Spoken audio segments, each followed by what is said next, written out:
Hello and welcome to Crafting the Madam K Way.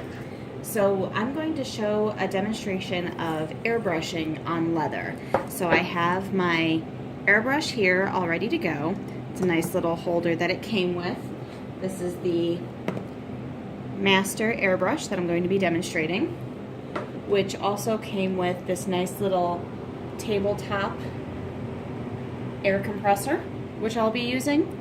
A couple other things about the setup that I have here is I'm right next to the window, and I have an exhaust fan running with the fan blowing out to try to exhaust as much out as I can because I'm working in just a regular office room, a regular 10 by 10 room.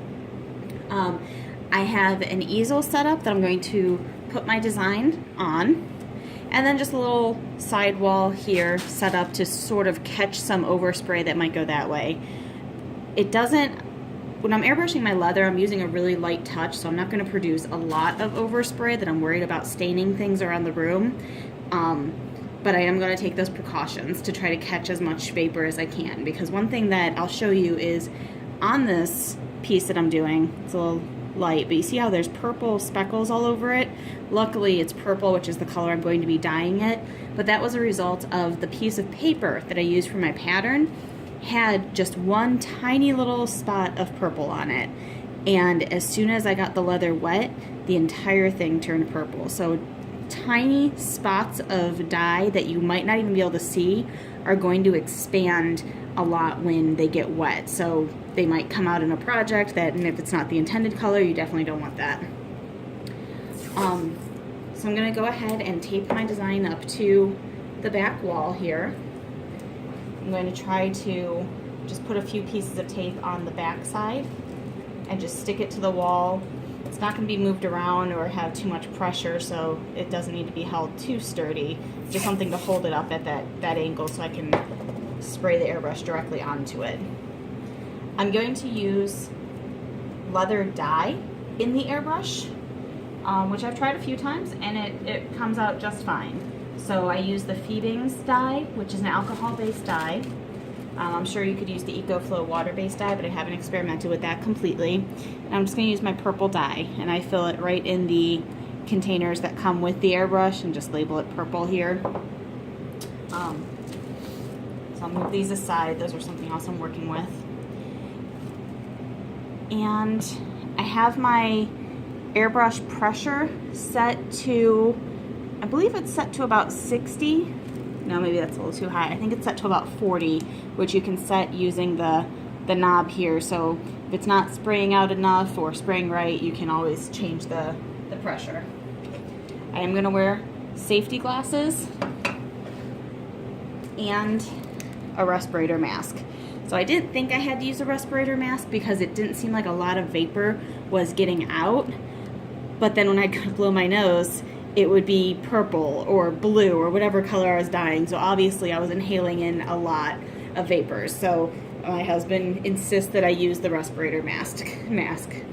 So I'm going to use that. So you may not be able to hear me now once I put that on. And another thing that I want to show you is just how to properly hold the airbrush. Let's see if I can turn this to make it a little easier. So you're going to put the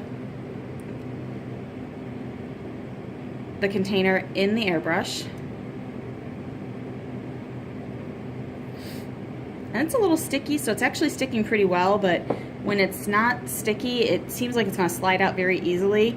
So when you hold it, my right hand is my dominant hand, so I'm going to put one hand underneath it to hold it, and then my other hand right on top. So when I pull the trigger, I'm actually pulling the trigger back and forth rather than trying to hold it like a pencil. See, you don't want your finger to be curved like that.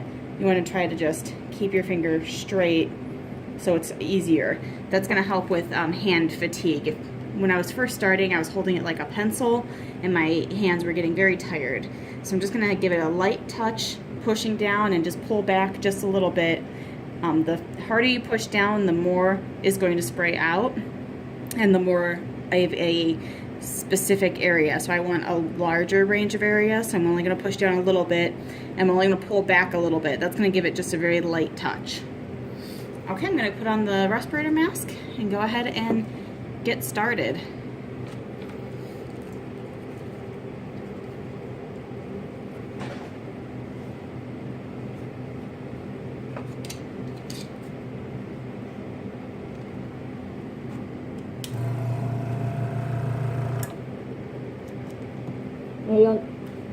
You'll notice it turns off when it's not running, so that doesn't mean it's off right now, it just means it's not in use, so it's not running at the moment.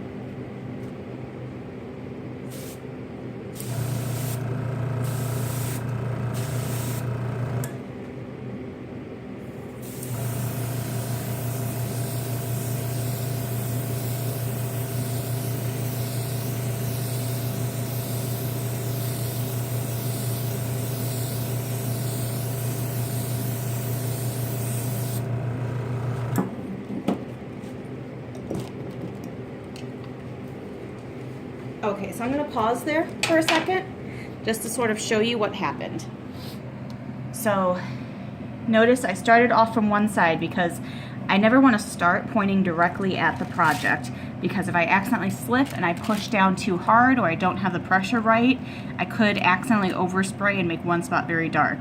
I wanted to do just a very light coverage because I would rather do several passes of light coverage than one pass of dark coverage and accidentally have the wrong color tones. Let me go ahead and try to change the camera angle. It's much lighter than I want it to be, so I'm going to go ahead and do a couple more passes. Let's see if I can do this with the...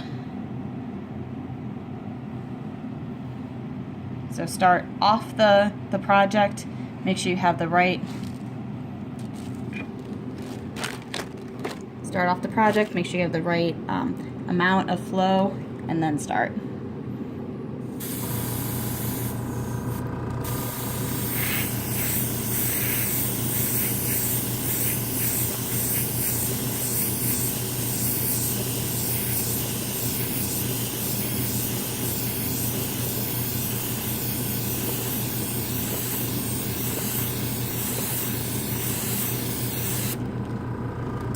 I think it's getting there.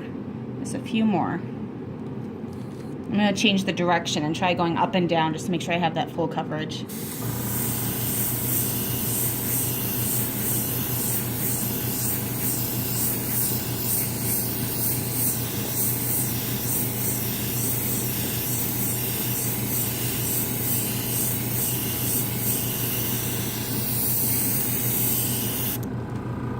Okay. And that last thing I did was just sort of go around the edges. Sorry, I took off the mask so I could talk to you. Don't tell my husband. So it is getting in my lungs a little bit. You can definitely taste the dye. So I went around the edges just to give it a little bit of a darker around the edge. And then I think what I'm going to do is, rather than try to use the airbrush to spray the actual edge of the project, that's what I'm going to go ahead and use a sponge and do it the old-fashioned way. You'll probably notice the letters that I have on here, or the numbers that I have on here. This design is going to have a gold detail, so I'm going to burn those numbers with a wood burner and then paint them gold. So I'm not too concerned about trying to do those before I dye it.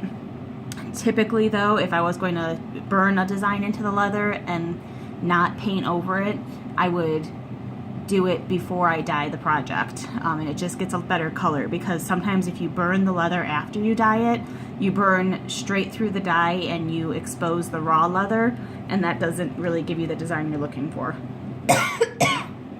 Oh man, even more reason to wear the mask. I definitely inhaled a lot, and I think it's because I have this sidewall up. So what I did here is I'm actually forming just a specific, a box for the fumes that just sort of hang in. So when I'm leaning forward, I'm breathing those fumes right in. So it's not going out the window as well as I'd hoped. So I want to show one other technique that I'm going to do, which is with these little pieces here. So in order to give these a little bit of a different design, I'm going to do a quick pass with the purple, and then I'm going to go around the edges and try to give it like a gradient design. So as it'll be darker around the edges and then fading into the inside for a lighter purple on the inside. So let's see if that makes a little more sense when you see it in action.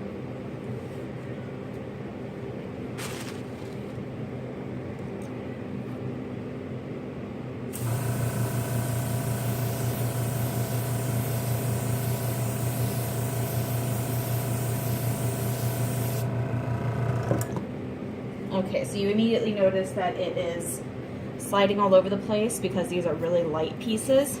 So I'm going to get my tape back out and just give it a little stick to the paper here.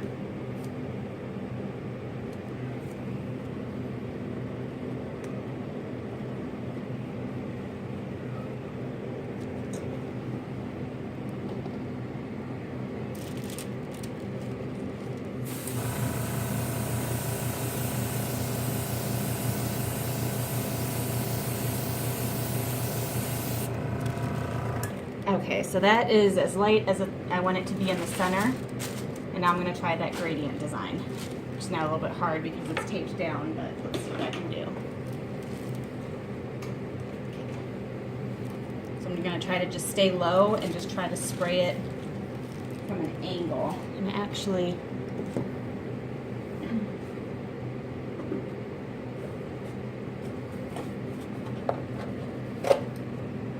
it's actually going to work better if it's raised up.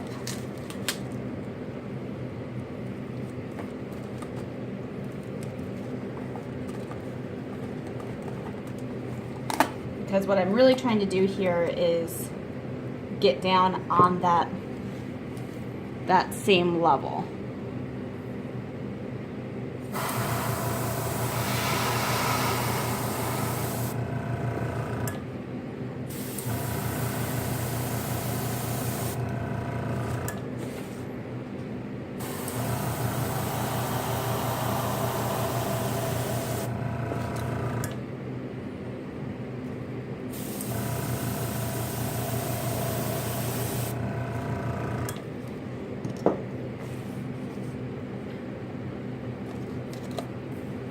Okay,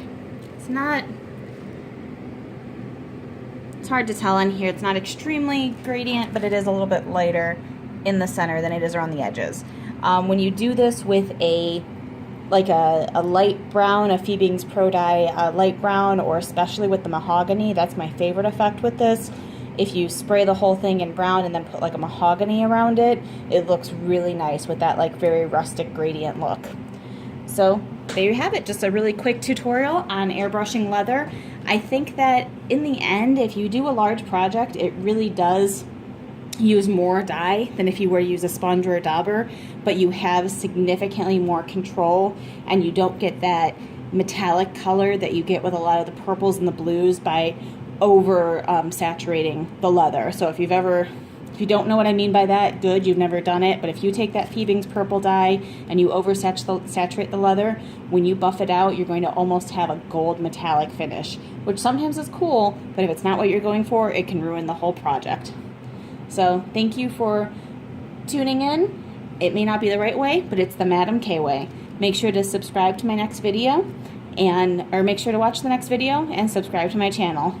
If you're interested in the finished product here, I'll have a posting to my Etsy shop to a link to my collapsible dice bowls.